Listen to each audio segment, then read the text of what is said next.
उस समय धर्मी आत्मविश्वास के साथ उन लोगों के सामने खड़े हो जाएंगे जो उन पर अत्याचार करते और उनके परिश्रम को तुच्छ समझते थे।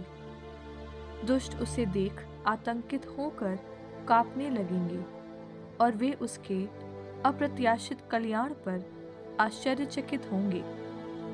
वे मन ही मन पश्चाताप करेंगे और दुखी होकर कराते हुए कहेंगे, यह वही है जिसकी हम हंसी उड़ाते थे, जिस पर हम ताना मारते थे। हम मूर्खतावश उसके जीवन को पागलपन और उसकी मृत्यु को अपमानजनक समझते थे। वह ईश्वर के पुत्रों में कैसे सम्मिलित किया गया, वह कैसे संतों का सहभागी बना। इसलिए हम सत्य के मार्ग से भटक गए। न्याय के प्रकाश ने हमें आलोकित नहीं किया और सूर्य हम पर उदित नहीं हुआ। हम अन्याय और विनाश के पथ पर भटकते रहे।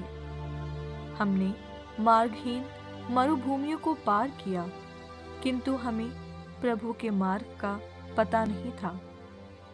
घमंड से हमें क्या लाभ हुआ? जिस संपत्ति पर हमें गर्व था, उसने हमें क्या दिया? यह सब छाया की तरह, उड़ती अफवाह की तरह बीत गया। समुद्र की लहरों पर चलने वाले जहाज की तरह, जिसके पारगमन का कहीं निशान नहीं, जिसके पैदे के मार्ग की कहीं खोज नहीं, या पक्षी की तरह जो हवा में उड़ता है, जिसके मार्ग की कोई खोज नहीं। वह हवा में पंख फड़फड़ाता और उसे अपने पंखों की पूरी शक्ति से चीरता, किंतु बाद में वहां उसकी उड़ान का कोई निशान नहीं, या बाण की तरह जो निशाने पर चलाया जाता है।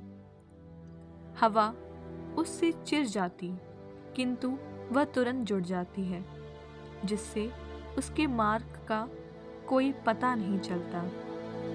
इसी तरह हम जन्म के बाद तुरंत लुप्त हो गए और अपने सद्गुणों का कोई चिन्ह नहीं दिखा सके। हम अपने दुर्गुणों द्वारा समाप्त हो गए।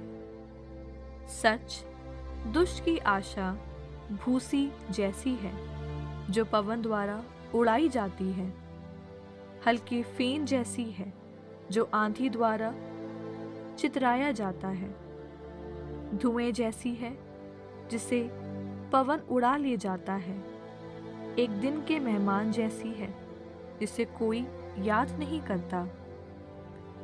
किंतु धर्मी सदा के लिए जीवित रहेंगे। उनका पुरस्कार प्रभु के हाथ में है और सर्वोच्च ईश्वर उनकी देखरेख करता है। वे प्रभु के हाथ से महिमामय राजत्व और भव्य मुकुट ग्रहण करेंगे, क्योंकि वह अपने दाहिने हाथ से और अपने भुजबल से उनकी रक्षा करेगा। वह अपने धर्मोत्साह के शस्त्र पहनेगा और अपनी दृष्टि द्वारा अपने शत्रुओं को दंडित करेगा। वह न्याय का कवच धारण करेगा और अपरिवर्तनीय निर्णय का टोप पहनेगा। वह अजय पवित्रता की ढाल और अनमय क्रोध की तलवार धारण करेगा। समस्त सृष्टि उसके साथ मूर्खों के विरुद्ध युद्ध करेगी। चढ़े हुए धनुष से जैसे बाण सीधे लक्ष्य पर लग जाते हैं, वैसे ही बादलों से बिजली निकलेगी। उसका क्रोध गोफन की तरह भारी ओले बरसाएगा।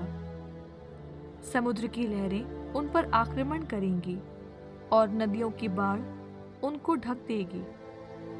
घोर आंधी उन पर टूट पड़ेगी और बवंडर उन्हें छितरा देगा। अराजकता पृथ्वी को उजाड़ कर देगी और कुकर्म शासकों के सिंहासन गिराएंगे।